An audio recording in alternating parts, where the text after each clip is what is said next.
Shalom, all. Shabbat Shalom. Today is Shabbat, and this is our Shabbat study for today. And first thing I'd like to do is just let's go to Yahuwah in prayer and ask him to bless this time. Father Yahuwah, we thank you for this day. We thank you for all that you do and the many blessings that you give us. But Father, even more than what you give us, we thank you for who you are. Father, we worship you because you deserve it. And that's the sole purpose of our worship and our coming together and trying to be obedient to your Torah, to your scripture.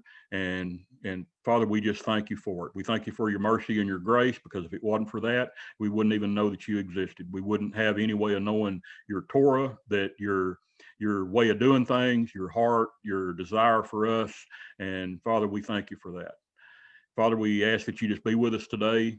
Just watch over, guide, and direct us.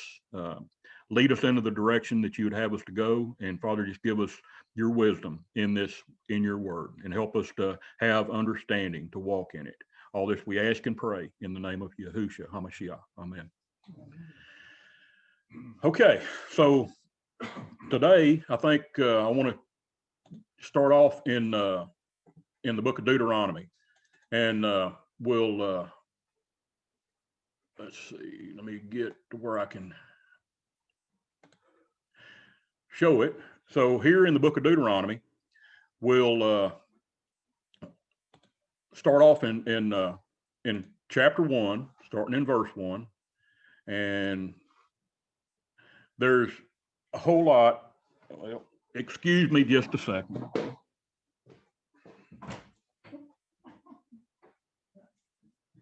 Nature calls, you got to go. Oh, there's no bathroom in there. Oh, okay. Oh, sorry about that. I had to get my notes,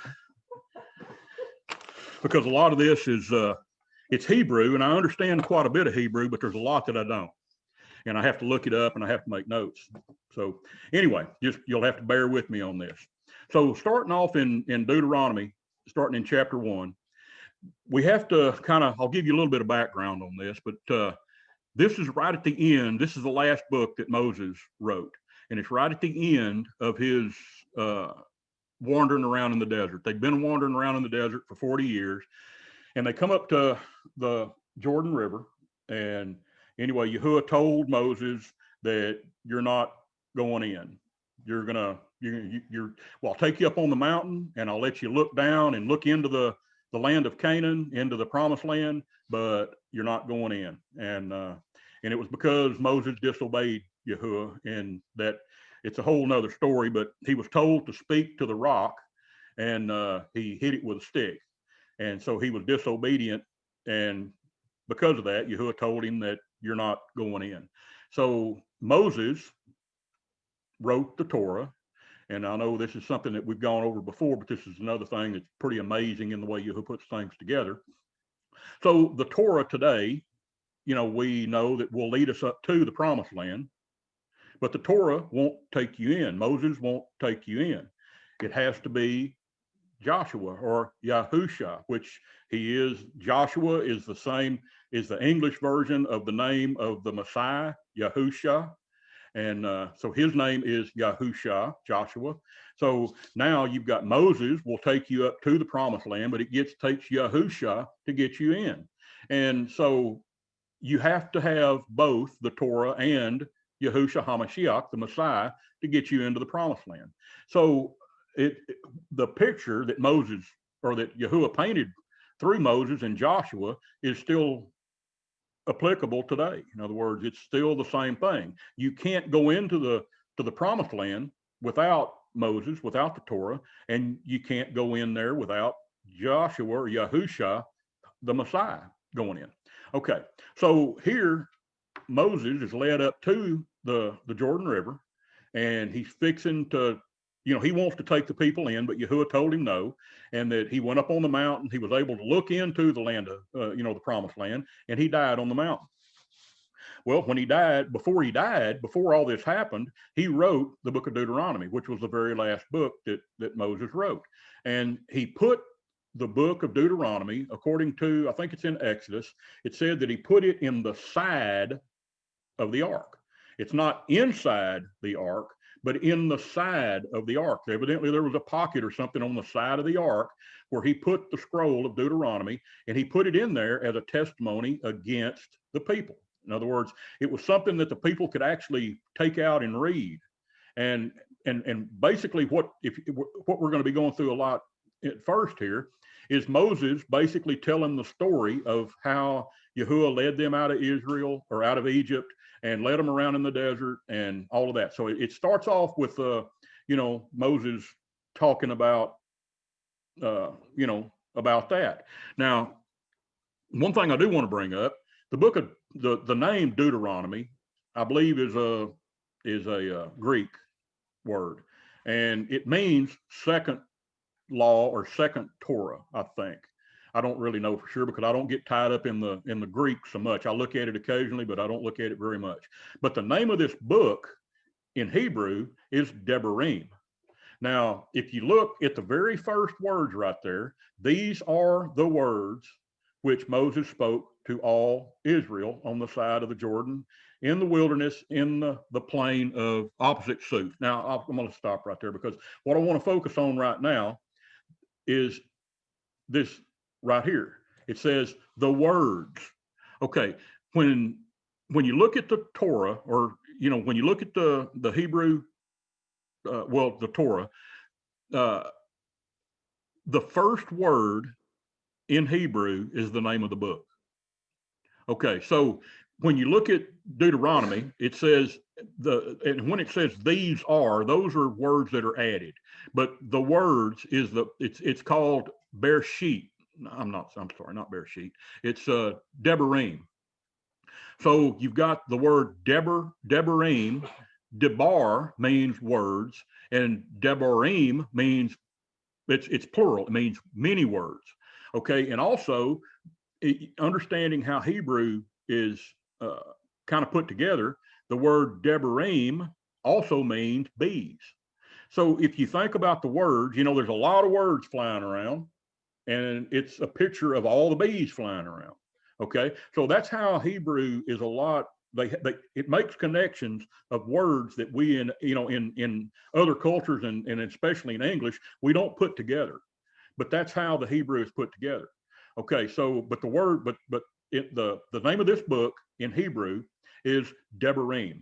Okay, now I've got a sister named Deborah, and that also means many words. Okay, so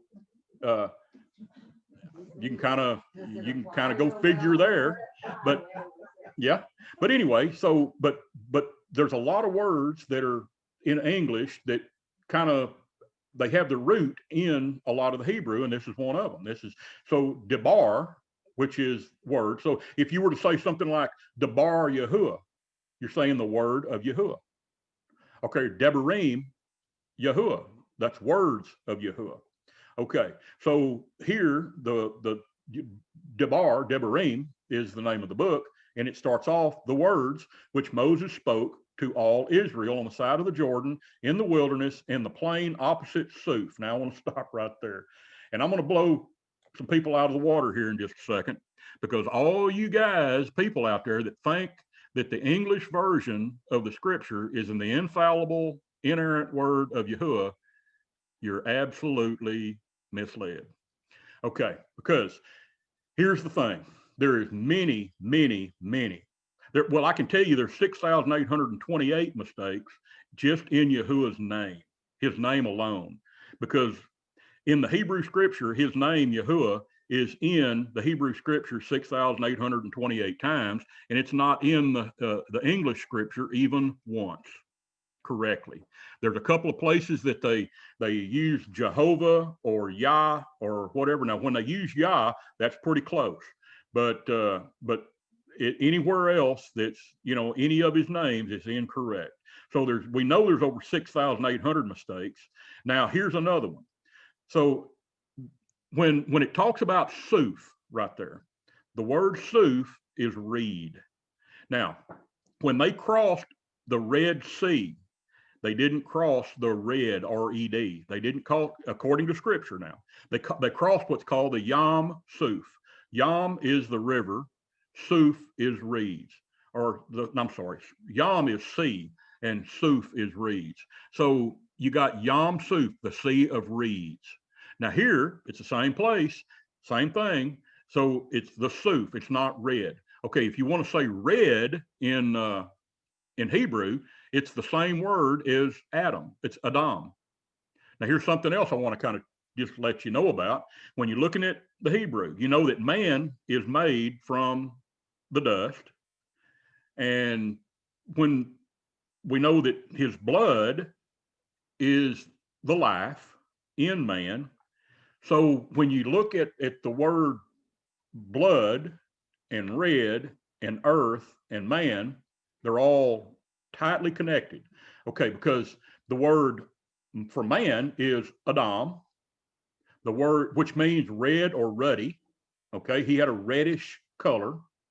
He wasn't white like a lot of people would think, but he is reddish in color, more like the native people that are in that area. They're a darker skinned kind of person, but so he was Adam means red. The word Dam means blood, and the word Adama means the earth. Okay, so you got Adam, man, was Adam in color, and he has Dam flowing in his veins, and he was created from Adama, which is the earth. So when you look at all of how that's put together, you know, man was made from the dust, Adama, and so anyway, so that's how all that kind of comes together. Now, when you're looking at this word here from the word Suf, he says from Suf to Paran. Now, the word Suf again means reed.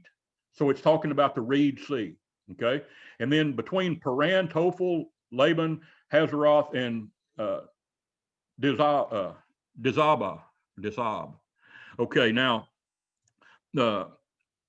these are all places that they had traveled during all this time. Okay. And then it says it is 11 days journey from Horeb by the way of Mount Seir to Kadesh Barnea. Now, here's something that's kind of, this is one of those kind of wow kind of little deals. When you look at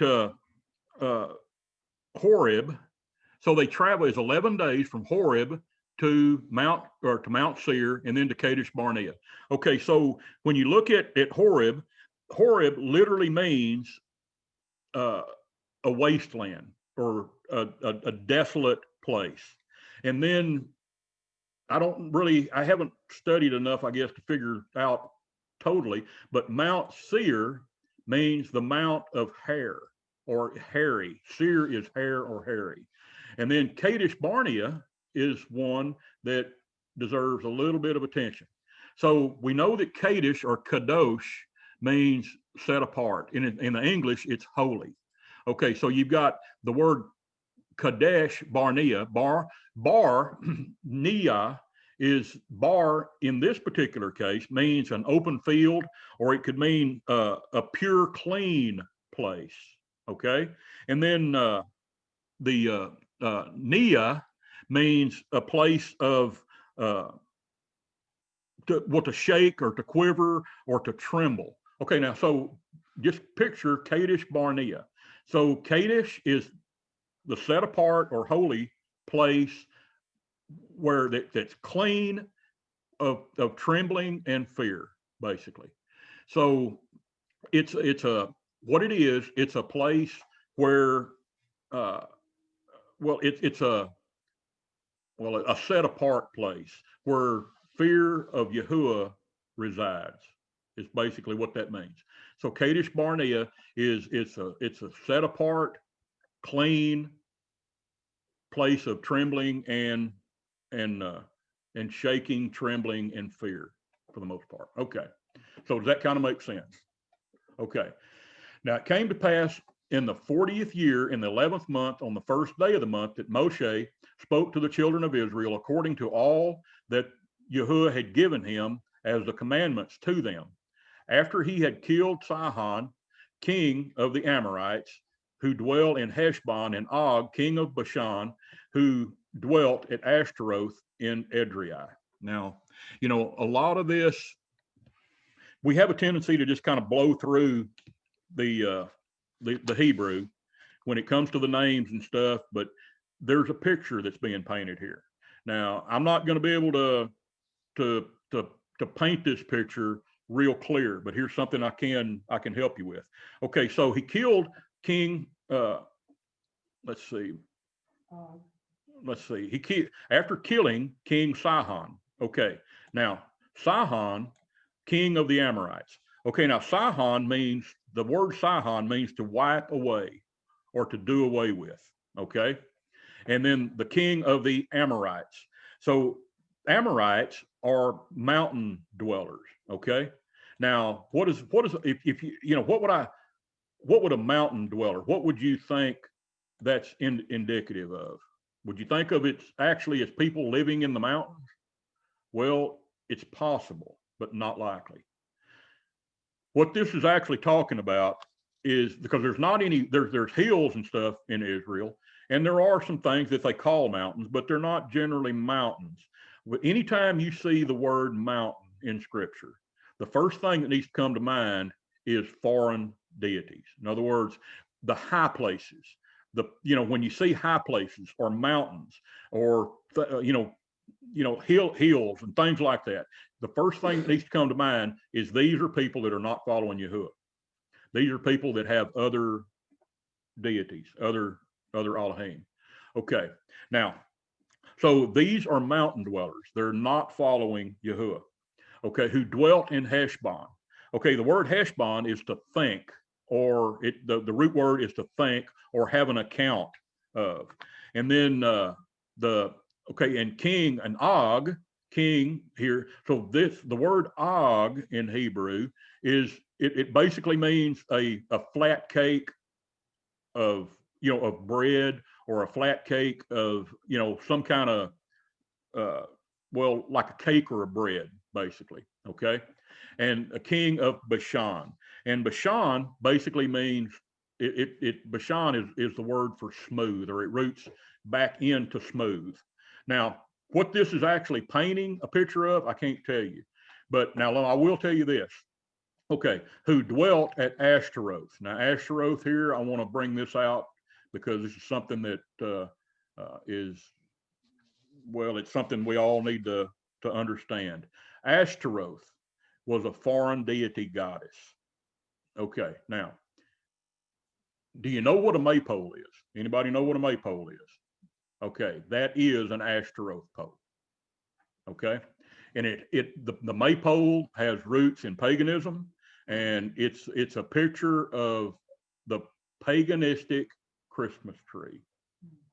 Okay, so when you see an Ashtaroth pole, you notice that the streamers are tied at the top, and they stream down, and they get out there and they weave these streamers, and they go around the pole. But when they start off, it's a picture of a Christmas tree. The Christmas tree is a picture of the Ashtaroth pole, and it's in reference to the foreign goddess Ashtaroth herself. Okay, so I don't want to offend anybody, but that's just the way it is. If you go to Jeremiah chapter 10, I believe, it tells you specifically, do not bring the evergreen tree into your house, nail it to the floor, deck it with gold and silver. And a lot of people I've talked to says, look, we don't worship the tree. Well, it doesn't matter. The scripture says don't do it. And when it says don't do it, I would advise you not to do it, because here's the thing. It all goes back, whether you believe it or not, it goes back to the Ashtaroth pole. Okay. Okay. And the word Edrei is to force. Okay. It means that's the Hebrew word to force. So in other words, I mean, here, they were the people that lived in this group, and the way I see it, they were all from the king of Bashan, or King Og, and all the Amorites. They were forcing their people to worship Ashtaroth for the most part. Okay, that's the way, that's what it looks like to me. Now, if you've got, if you want to do a more in-depth study and come up with something different, I'd sure like to hear it, because there's a lot of stuff that's embedded and hid in the Hebrew scripture that if you don't study, then there's just no way that you can understand it. If you go to church every Sunday and you listen to what the preacher says for an hour a week and you don't get into the scripture yourself and look these words up, you will never understand what it's about. Now, what I'm trying to do is I'm trying to help people. What I'd really like to do is give you enough information to kind of wet your whistle, but I really want you to get in there and study it too. And I'll show you how simple this is. Okay, so if you go to Bible Hub, there's other Bible programs that you can do this with. But let me just show you how easy it is. Let's look up, well, I don't know. I'm trying to think of an easy one here, but let's look up, well, let's just take the word Euphrates there, okay? All you got to do, okay, you look and see what verse it's in. It's in verse 7. It's right at the end of verse 7. Okay, if you come up here to Bible Hub and go to interlinear, right here, okay, then what it does, it takes you to Deuteronomy 1:1. We know that it's in verse 7, so we'll go to Deuteronomy 1:7. Okay, and what we're looking for is the word Euphrates. Okay, here it is right here, Euphrates. Okay, the word in Hebrew is parat. Okay, so let's go, this number right here is the Strong's concordance number, and it's 6578. So let's just click on 6578, and the word there is parath.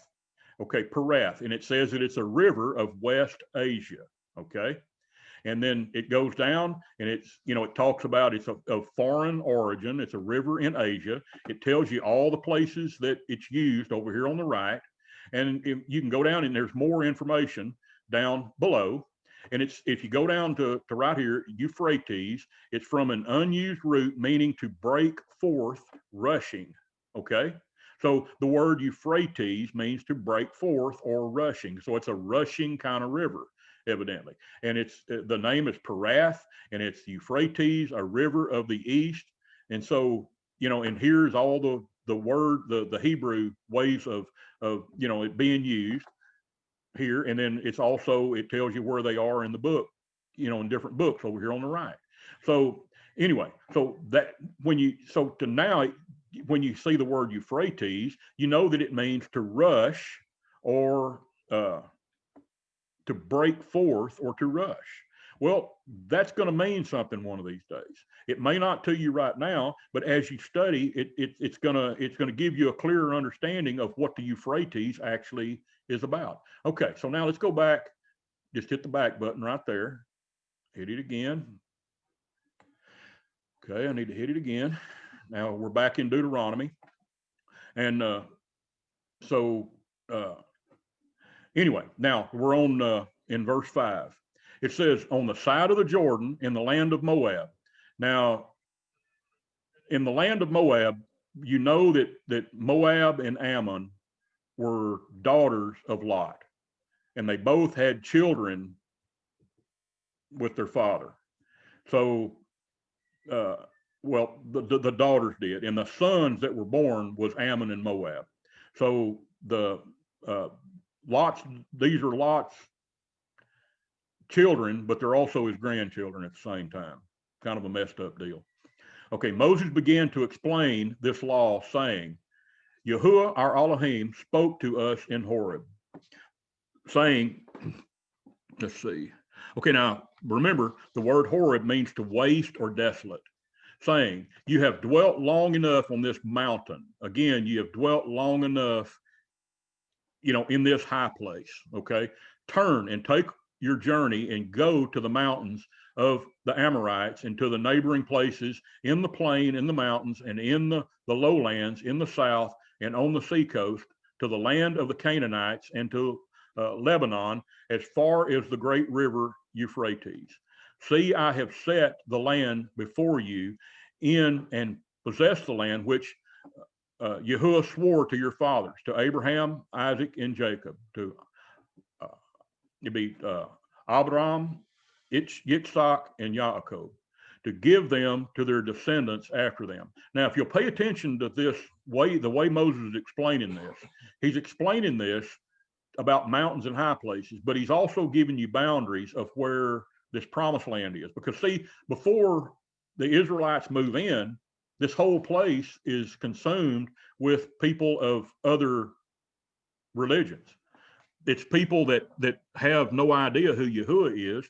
And so that's all these mountains and high places is actually, he's actually describing the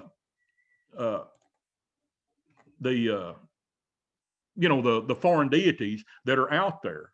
And so, but he's giving them the land that these foreign deities actually possess at the time. Okay. And I spoke to you at the time saying, I alone am not able to bear you. Yahuwah, your Elohim, has multiplied you. Now, this is Moses, because now remember, Moses is out there with millions of people wandering around in the desert, and all of them have problems. They have disagreements with their guy that they're walking next to, or with who they have their tent next to, or whatever. And anytime there's a problem, they have to bring it to Moses. Well, Moses is telling them, look, I mean, it's more than I can bear. I can't take care of all that. But it says, Yahuwah, your Elohim, has multiplied you. And here you are today as the stars of the heaven, or the Shamayim. The Shamayim, the heaven, means the saving water, in multitude. May Yahuwah, Elohim, of your fathers, make you 1,000 times more numerous than you are, and bless you as he has promised you. How can I alone bear your problems and your burdens and your complaints? So, here Moses is saying that, I can't, when we first started, I couldn't bear all of your complaints and all your your burdens. And another thing is, remember this, that there was only 2 that was allowed to go into the promised land, because all the others that came out of Egypt complained. All they did is complained and wanted to go back. They didn't want to follow Yahuwah. They didn't want to follow Moses, but Moses made them. Okay. It says, choose wise and understanding and knowledgeable men from among you and your tribes. Okay. So that's what they did. So, Moses again is recanting. He's talking about, what he did back then. He got men from each one of the tribes to be judges, basically, over their own tribe, and anything that they couldn't handle, they would bring to Moses, but they handled all of them basically themselves. Okay. And let's see. It says, the thing which you have told us to do is good. So I took the heads of your tribes, wise and knowledgeable men. Now, I mentioned it a little bit earlier, but what does wise and knowledgeable men, and made them heads over you? What does it mean? What is it talking about wise there? Okay. He's talking about men that at least knew the covenant, knew the Torah. Okay. And people that had, that had showed themselves to be somewhat knowledgeable. Even though they're complaining, they're knowledgeable. They've been taught. And so, and he made them heads over you, leaders of thousands and leaders of hundreds and leaders of 50s and leaders of 10s and officers of your tribes. Okay, so now Moses, he, like I said, he's telling everybody, he's talking to them again, saying that this is what I did. Okay, then I commanded your judges at the time, saying, hear the case between your brethren, and judge righteously between a man and his brother, or a stranger who is with him. You shall not show partiality in judgment. You shall hear the small as well as the great. You shall not be afraid of any man's presence, for the judgment is Yahuwah's, for Elohim's. The case that is too hard for you, bring to me, and I will hear it. And I commanded you at that time all the things which you should do. So here, like I said again, Moses gave all these judges the authority to take care of their own problems, and anything they couldn't take care of, they would bring to him. And so we departed from Horeb, the desolate place, and went through all the great and terrible wilderness, which you saw on the way to the mountains of the Amorites, as Yahuwah your Elohim had commanded us. Then we came to Kadesh Barnea, which is it's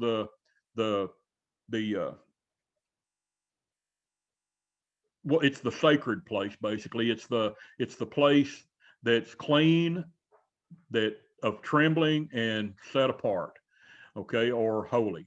And I said to you, you have come to the mountains of the Amorites, which Yahuwah your Elohim has given us. Look, Yahuwah your Elohim has set the land before you. go up and possess it. And as Yahuwah Elohim of your fathers has spoken to you, do not fear or be discouraged. And every one of you came near me and said, let us send men before us, and let them search out the land for us and bring back word to us on of the way by which we should go up into the cities into which we shall come. And the plan pleased me well. So I took 12 of your men, one man from each of the tribes, and they departed and went into the mountains and came to the valley of Eshcol and spied it out. And they also took some fruit of the land in their hands and brought it down to us. And they brought back word saying, it is good land which Yahuwah our Elohim is giving us. Nevertheless, you would not go up, but rebelled against the command of Yahuwah your Elohim, and you complained in your tents and said, because Yahuwah hates us, he has brought us out of the land of Egypt and delivered us into the hand of the Amorites to destroy us. Where can we go? Where can we go up? Our brethren have discouraged our hearts, saying the people are greater and taller than we, and the cities are great and fortified up to heaven. Moreover, we have seen the sons of the Anakim there. Now,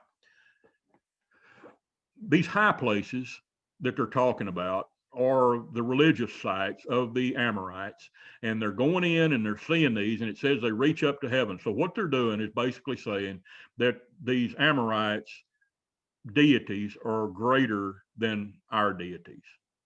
Okay, and they haven't gotten rid of the Egyptian mindset.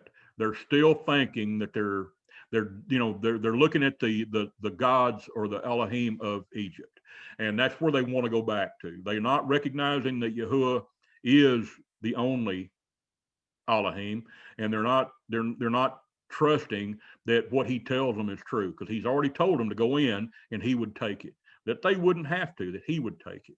And so he would run them out, but they're coming back and they're telling Moses that we can't do it because these people are greater and taller, and they have great fortified cities all the way up to the Shamaim, all the way up to the heaven. Then I said to you, do not be terrified or afraid of them. Yahuwah, your Elohim, who goes before you, will fight for you according to all he did for you in Egypt before your eyes. So, in other words, Moses is telling them that Yahuwah is going to go before them, that they're not going to have to fight, that Yahuwah will do it for them. And it goes on, it says, and in the wilderness where you saw how Yahuwah your Elohim carried you as a man carries his son all the way that you went until you came to this place. So, what's he talking about there? Well, Yahuwah was with them all during the 40 years. During the day, he was a cloud, a pillar of cloud that they would follow. When the cloud would move, then they would pack up and they would move. And at night, he was a pillar of fire. So they would always see him. He never left them. And so, when he would stop, then Moses would stop, and they would pitch their tents and camp. But as long as Yahuwah moved, and they would continue to move. Okay, and yet for all of that, you did not believe Yahuwah your Elohim, who went in the way before you to search out a place for you to pitch your tents and to show you the way you should go, in the fire by night and in the cloud by day. So, Moses is telling them that, Yahuwah took care of us, and you saw it with your own eyes, and yet you still don't believe that Yahuwah can take care of us when we go into the promised land. It says, and then Yahuwah heard the sound of your words and was angry and took an oath, saying, surely not one of these men of this evil generation shall see the good land which I swore to give your fathers, except Caleb, the son of Jephunneh, and he shall see it, and to him and his children I am giving the land on which he walked, because he wholly followed Elohim. Okay, now the word Jephunneh or Jephunneh, it means to turn. And now the word Caleb, I know that a lot of people think that the word Caleb means dog. Well, you got to understand Hebrew in this. Okay, the word Caleb, if you go to a pet store in Israel and say you want a Caleb, they're going to give you a dog. But now the word Caleb doesn't mean dog. The word Caleb means loyal. Okay, so here Caleb is loyal. Okay, but now what is a dog? A dog is loyal to their master. So that's the connection. But now Caleb again is the word loyal. And then it goes on, it says, and Yahuwah was also angry with me for your sake, saying, even you shall not go in there. So in other words, when Moses made the decision to not go in, Yahuwah was angry with him also. And then Joshua, the son of Nun, who stands before you, he shall go in there. Encourage him, for he shall cause Israel to inherit it. Now, that says a lot. Okay. Now, the word, you know that the word Joshua there is Yahusha. Yahu meaning Yahuwah, Shah meaning salvation. So Joshua, Yahusha means Yahuwah's salvation. And the word, the son of Nun or Nun, the word Nun in Hebrew is to propagate or produce. Okay. Now, if you look at this, the salvation of Yahuwah, the son of the one who's going to cause us to increase, to propagate or produce, who stands before you, he shall go in there. Encourage him, for he shall cause Israel to inherit it. Okay. So here, this is talking about Yahusha, the son of Nun, the son of Nun, but it's also prophetic in talking about Yahusha, the Hamashiach, the Messiah. So when you're looking at this, you have to see not only what it's saying, but also the prophetic part of it. Now, so it says that that those that are born of Yahusha, which we are grafted in to Yahusha through our obedience to the Torah, to Moses, to the Torah, we are grafted into Yahusha, and those that are grafted in will propagate and multiply, and we will be called to inherit Israel. In other words, so that's exactly what all that's saying. It's saying it from the perspective of where they were then, but it's also speaking to us today. Okay, that all kind of does that kind of make sense? Okay. Moreover, your little ones, your children who say that they will be victims, who today have no knowledge of good and evil. Okay, so now remember, he's talking about those that are coming out of Egypt. They have no knowledge. And, they're talking about the children are going to be victims in the desert. They're going to go out there and they're going to die. So that's all these people they're complaining. And it says, well, let's see, they don't know, they have no knowledge of good and evil. Now, I want to ask you this. What is the knowledge of good and evil? Anybody have any ideas? What do you have, or what do you know that you can look at or get to get the knowledge of good and evil? Well, it's the Torah. The Torah is the only thing, that's the only thing that we have that we can go to know what's good and evil. The Torah, it explains it. It spells it out. It tells everything that's good and it tells everything that's evil. Okay? And you shall go in there, to them I will give it, and they shall possess it. For you turn and take away, and take your journey into the wilderness by the way of the Yam Suf, the Sea of Reeds. Okay? And you answered and said to me, we have sinned against Yahuwah. We will go up and fight, just as Yahuwah our Elohim has commanded us. And when every one of you had girded his weapon of war, you were ready to go into the mountain. And Yahuwah said to me, tell them, do not go up and fight, for I am not among you. lest you be defeated before your enemies. So I spoke to you, yet you would not listen, but rebelled against the command of Yahuwah and presumptuously went up into the mountain. And the Amorites who dwelt in the mountain came out against you and chased you as bees do, and drove you back into Seir to Hormah. Then you returned and wept before Yahuwah, but Yahuwah would not listen to your voice nor give you ear. So you remained in Kadesh Barnea many days, according to the days that you spent there. Now, so what happened here? They were in disobedience to Yahuwah, and Yahuwah told them that I'm not with you anymore. You've been disobedient, and all you want to do is gripe and complain, and you don't want to do the right thing. So I'm gonna withdraw from you.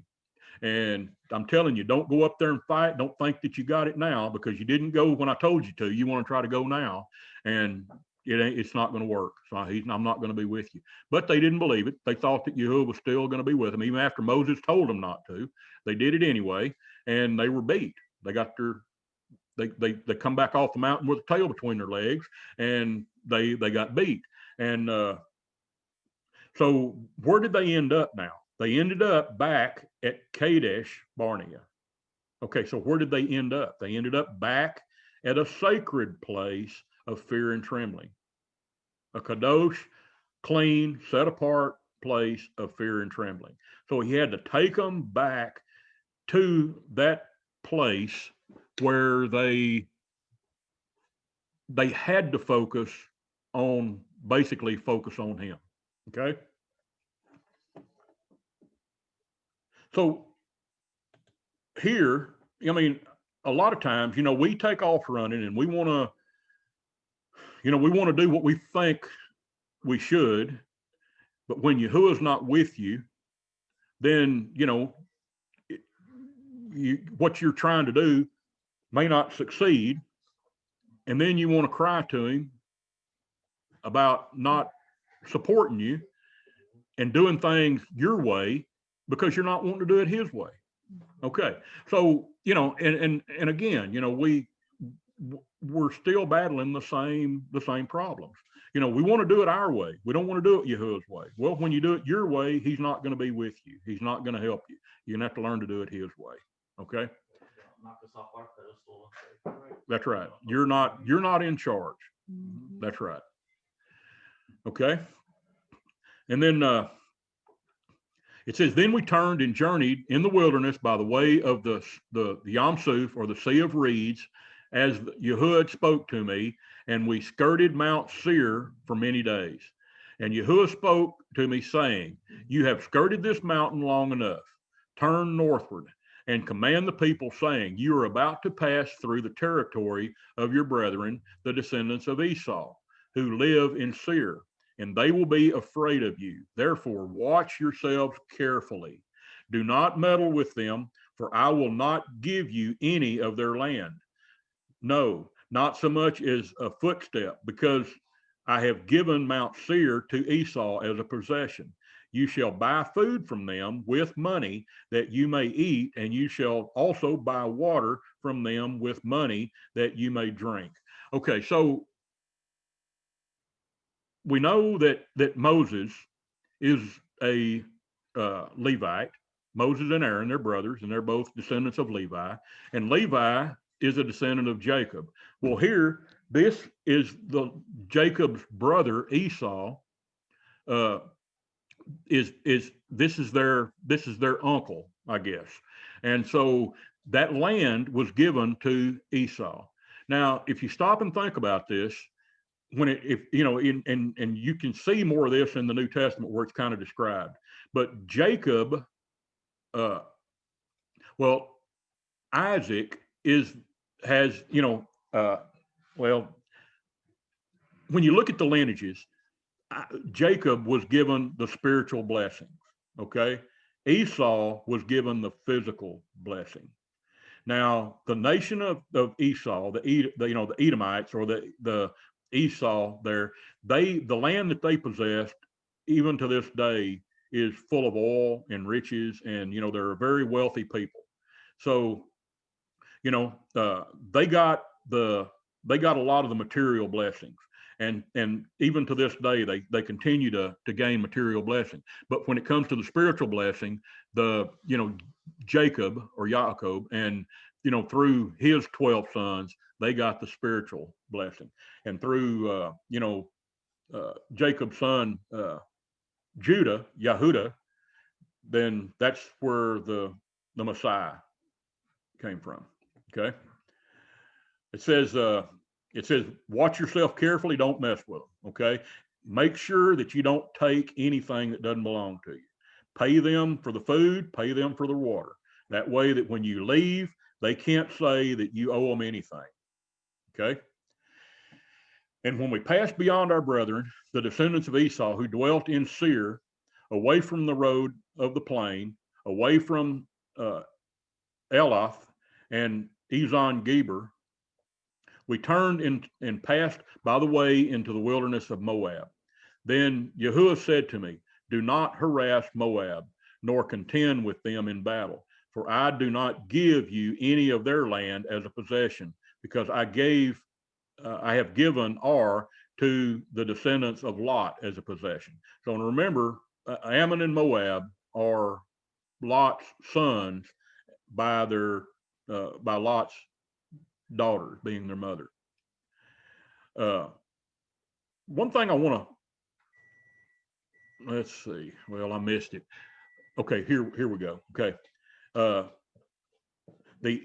Emim that dwelt there in times past, a people as great as and numerous and tall as the Anakim, they are also regarded as giants like the Anakim, but the Moabites call them Emim. Now, the Anakim are supposedly giants, and if you watch the TV shows, the Ancient Aliens and stuff like that, this is what they're calling the Anunnakis. So I mean, I don't know how they make the connection, but that's what they're calling them, and they're basing it on these Anakim being the giants here. Okay, so anyway. The Horites formerly dwelt in Seir, but the descendants of Esau dispossessed them and destroyed them from before them, and dwelt in their place, just as Israel did in the land of their possession, which Yahuwah gave them. Now rise and cross the valley of Zered. So we crossed the valley of Zered, and the time we took to come to Kadesh Barnea until we crossed over the valley of Zered was 38 years, until all the generations of the men of war was consumed in the midst of the camp, just as Yahuwah had sworn to them. For indeed, the hand of Yahuwah was against them to destroy them from the midst of the camp until they were consumed. So in other words, all these years, they marched around in the desert following Yahuwah, and it was just waiting on all of them to pass away, to die. So they couldn't go into the promised land. And so it was, when all the men of the war had finally perished from among the people, that Yahuwah spoke to me, saying, this day you are to cross over to Ar, the boundary of Moab, and then you come near the people of Ammon, but do not harass them or meddle with them, for I do not give you any of the land of the people of Ammon as a possession, because I've given it to the descendants of Lot as a possession. That was also regarded as the land of giants. Giants formerly dwelt there, but the Ammonites call them Zamzumins. A people as great and numerous and tall as the Anakim. But Yahuwah destroyed them before them, and they dispossessed them and dwelt in their place, just as he had done the descendants of Esau, who dwelt in Seir, when he destroyed the Horites from before them. They dispossessed them and dwelt in the place even to this day. And the Avim,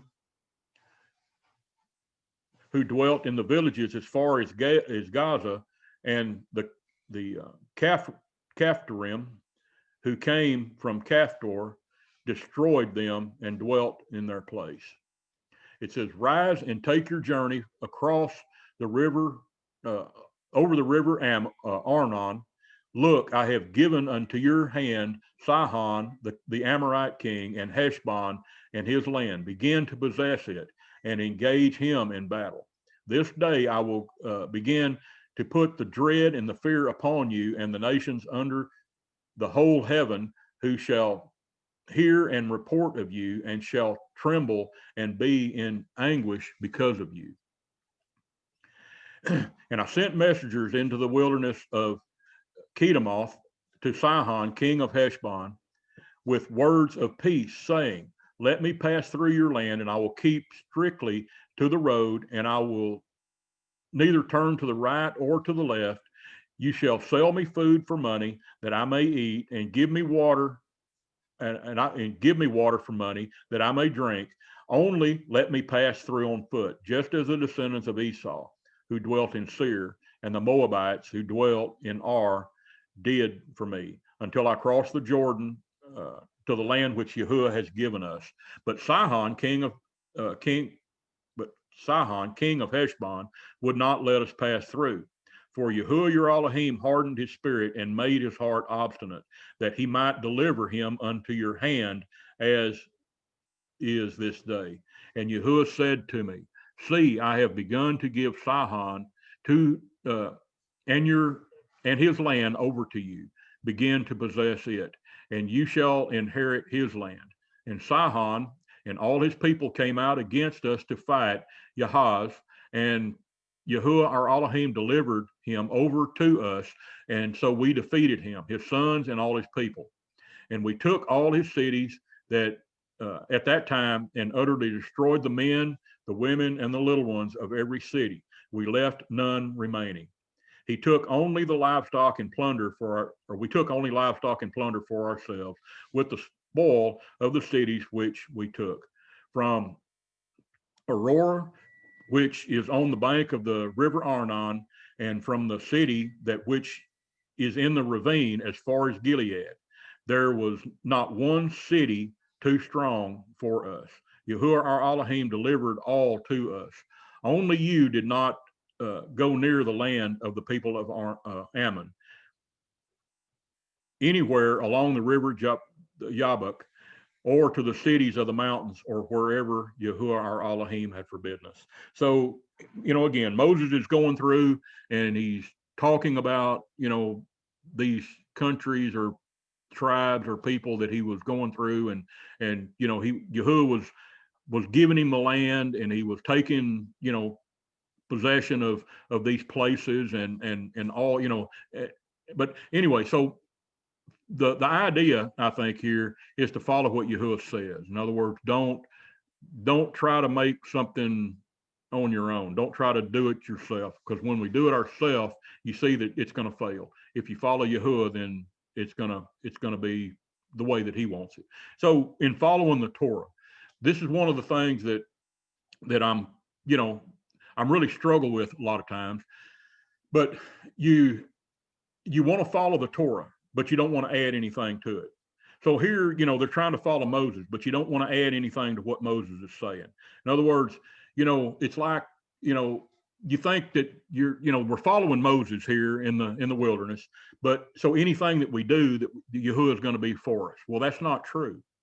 And so you're following the Torah, but so you think that you want to add something to the Torah, and you think that Yahuwah is going to be with you in it. Well, I don't think so, because the Torah is perfect.